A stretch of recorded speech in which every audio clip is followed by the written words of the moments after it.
Yes, I think we're live. Cool. Coming to you on another messy hair day and in need of a haircut. And excited to talk to you about who soul-based coaching is for. It's a really, and I just had a chat with one of the people who's enrolled in Invoke Your Client's Magic, our soul-based coaching certification program. And it was such a beautiful into this topic that I just wanted to share some highlights with you. Because we often say that our program is for healers and for coaches, but that's not all, right? There's so many healers, so many coaches out there. So which ones, right? So it's for people. You might not even identify as a healer. You might not be trained as a coach, but it's for the people who want to support others. And you might have previous training, but there's a sense of the conventional way of supporting people meets a resistance in you. You might even really not like the word coaching. It's such an interesting thing. We attract a lot of people who are like, I don't really like the word coaching. I have so many negative connotations with it. But I do know that I'm called to help people. So what do I do? It's exactly what we're here for. Because, a lot of that resistance, a lot of that kind of like irritation or has to do with the fact that a lot of coaching comes from a very patriarchal mindset. It is a mindset which is about, okay, we're going to just have these 7 steps or these 7 exercises or these 9 sessions. And the first one we will do, what are your goals? And the second one we'll talk about what's your life story. The third one we'll look at values. The fourth one, it's like it's like almost like a funnel that you have to get into as a client.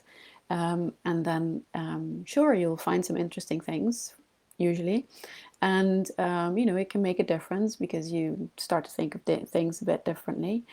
But in general, it is very much a cookie cutter approach. It's a one size fits all, and it is so many thoughts swirling through my mind right now. What it doesn't do is it doesn't meet people in the place they are at, and it doesn't take any notice client innate capacity to heal and grow. Just like the dandelion out there or the cherry tree, all of us, like every human being, has this innate capacity to heal, to learn, to grow, to change. And it's like a momentum inside of us. And as coaches, if we're not tapping into that momentum, it's like we're only ever going to scratch the surface.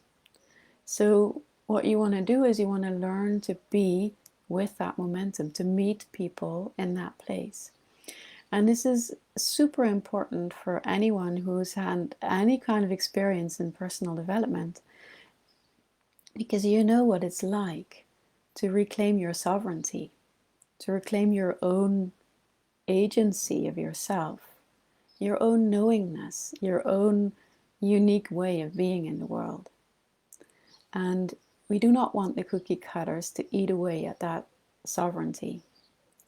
We want to support that. We want to help it blossom, right? And that's what we do in soul-based coaching. So one of the beautiful things about that is that there's when we can bring that essence of holding space, of complete presence, of inviting all the pieces to the table, even the monsters or the not so shiny parts of our clients, and help them be completely okay with it, just because it's part of life. And we can start to tap in on that innate capacity for change. Then there's this big unclenching that happens. There's this expansion that can happen inside of people. And I was just in that conversation I just had, I was just brought back to my corporate days and the distinct difference in beingness that was there. So here is this, I remember that sense of like, there's like a specific idea of what you're supposed to be. There's a specific way of the role, playing the role that you're supposed to have. There's lots of masks that people use to just kind of only show that professional side of themselves or like that wanted side of themselves. I'm talking about professional context here, but it could equally be personal or relationship context. There's so many roles and masks and ways of being which we think we should live up to. And when we can meet people in our soul-based coaching way, these masks can fall away. People can feel that experience of being held in the space of unconditional positive regard, as some people say, but it's like this absolute invitation to fully be, because every one of us is an incredible miracle the way that it is. And so that is what we're meeting, and that's what we're working with. That sense of you are the absolute miracle. And we're not going to, reduce you to 7 steps of anything. We're not even going to look at accountability in the way that most coaching looks at it.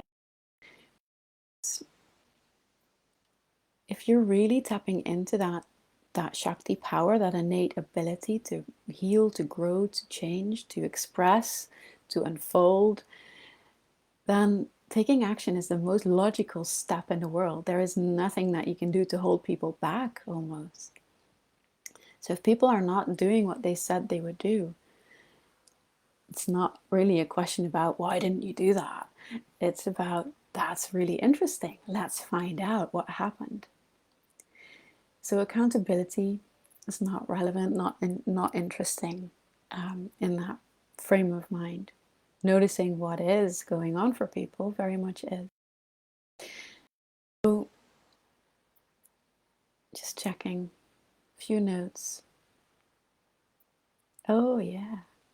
So one of the beautiful things that it attracts amazing people, like the people that are attracted to our community programs. They are people who've done a lot of self-development life and had experiences that weren't all easy and yummy and good. They've learned a lot about the illusion of control that we love to stick to and instead they've learned that there is an surrender that needs to happen, and there is an unknown that you need to meet at these places in your life where you're really invited to make big changes. And that makes it like a super yummy, juicy group of people to be around, who all have like many experiences and tools and what they're looking for is that piece which can build the riverbed that can really help them bring people into that space where they can start to follow that internal thread of change that is waiting to happen, that just wants to happen. And that illusion of control, we learn to let go of it, like again and again. And that just brings me to one last thing I wanted to talk about, and that is that who is soul-based coaching for in terms of clients, right? Who do we work with? What do we work with? It's definitely not just for white women in their 30s and 40s and 50s, gazing at their spirituality, right? This is very much about very practical tools to help people make the changes that they want in life. So it goes from kids to teenagers to like all ages, all walks of life, boardroom to like street work, in the sense of like supporting kids in the streets. It's a very versatile and sturdy set of skills. That deepening and that firm support and a confirmation that people have what it takes within them. You don't have to do this alone. So, would love to hear your thoughts. Pop them in the questions or just send us an email. That arise from this. Right. Look forward to seeing you soon. Bye bye.